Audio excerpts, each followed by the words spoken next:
Olá, queridos professores! Bem-vindos a esse momento de estudo e reflexão sobre o ensino e a aprendizagem da matemática.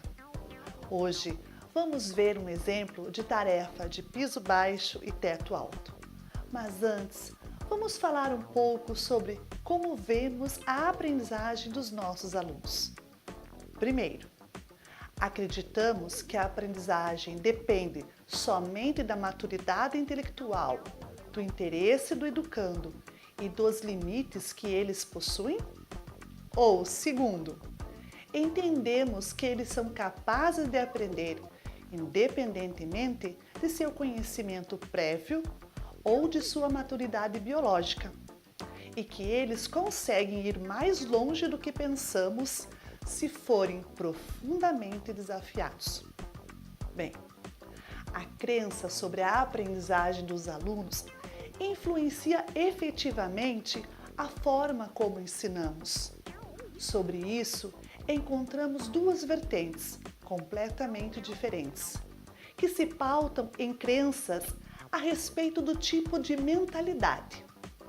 A primeira está relacionada a uma mentalidade fixa, na qual acredita-se que cada um tem uma capacidade limitada de inteligência.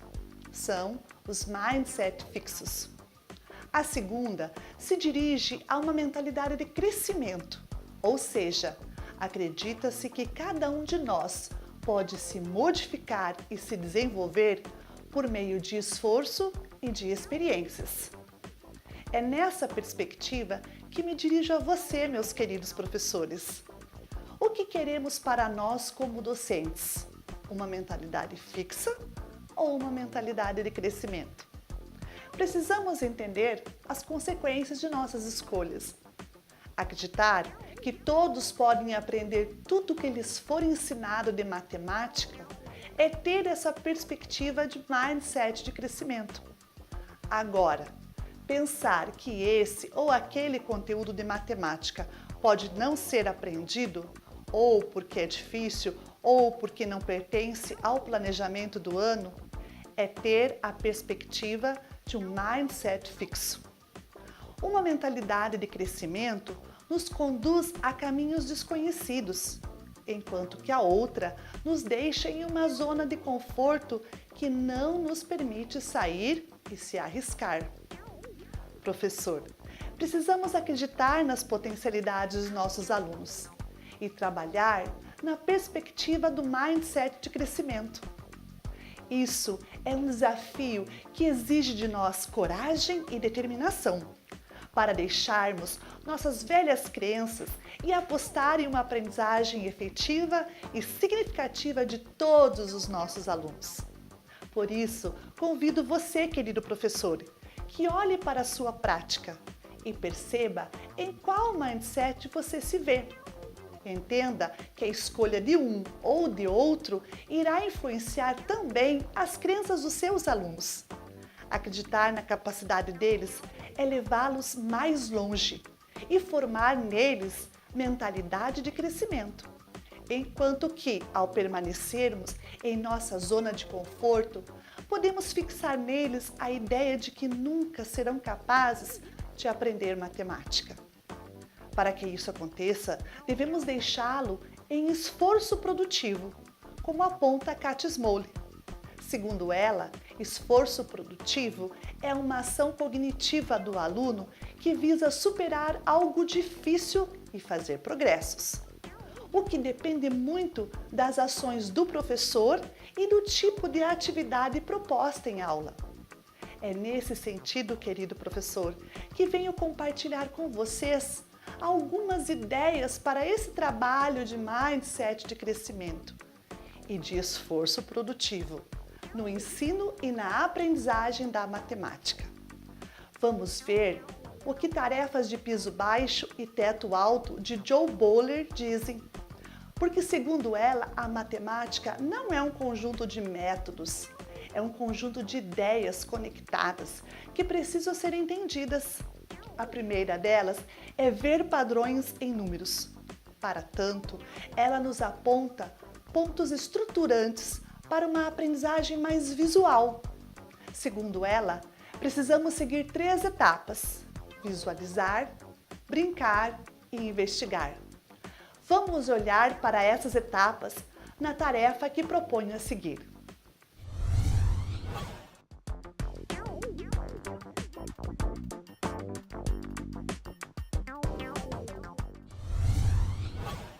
Nessa tarefa, Joe Bowley nos convida a conhecer os números pelas relações que existem entre eles e a observar padrões que eles compartilham.